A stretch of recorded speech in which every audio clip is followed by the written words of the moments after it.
At the Thought Collective, we love thinking up of new ways to help our communities become braver and kinder. So I had this really strange idea one day where what if we got a group of random strangers to have dinner together, put aside their weapons, and talk about stuff that normally people fight over. This is a segment from our Regardless of Race dinner where we talk about this question.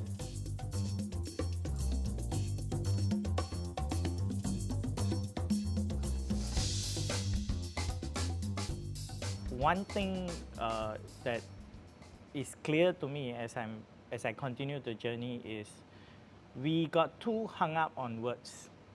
When this word racial harmony was put out, we took it as a reality rather than that it is actually a journey. I think a more accurate description would be racial tolerance. And initially I didn't like that word, but that's the reality lah. Perhaps tolerance is the step towards harmony, but if we get stuck on tolerance, and worse still, if we get stuck on tolerance thinking this is harmony, I think we're going to regress. We need to learn to respect each other so that we can live in the same place. And to me, the first step is always humor. That's why I do that a lot. And I love it because me, my Indian friend, my Sikh friend, my Chinese friend, we talk and we call each other names, and it's fine because that is the first level of trying to get to know each other. My mom is always like having to explain to Malay people she's not Malay. Yeah, because she did Bahasa Kebangsaan. My mom is also partly Peranakan. She's quite brown for Chinese. So like my Malay neighbor, this really old makcik was like, no, why? Tell me, why you marry Chinese man? Yeah, she didn't believe that my mom was Chinese until I came home and she was like, oh, really Chinese? So I think for people that age, it's quite common to just talk in Malay to each other actually. It's just that after independence, like government just didn't mandate it in the school anymore. So people are used to talking to each other in English. I wish we all had to learn Malay.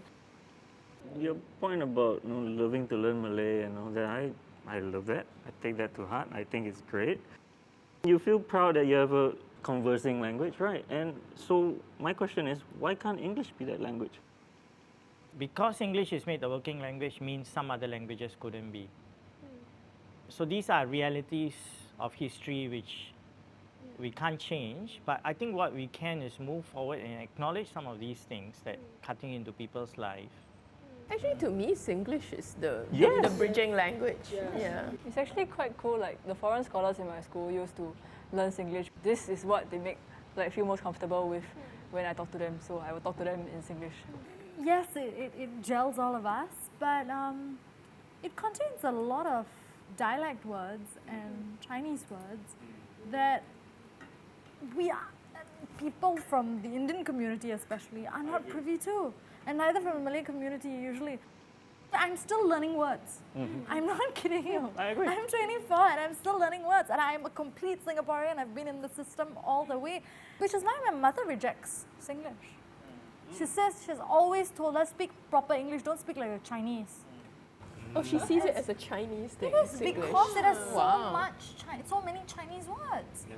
But I think one thing what Sudha said struck me, our grandparents' generation, I think they used difference as a strength. They never used language to build walls, but they used it to build bridges.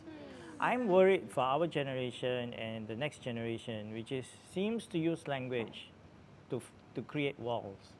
I find it quite amazing when you go to an Indian coffee shop and then I say Nandri, so it means Indian thank coffee you. shop, where is it?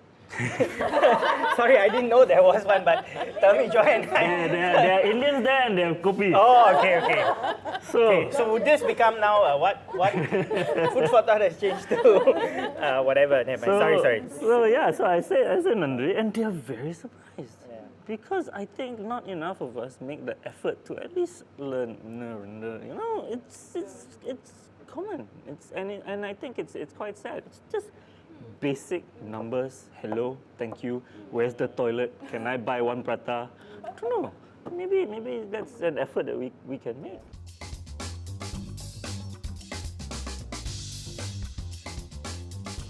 If you want to come for our public DMZ dinners, click here to find out how.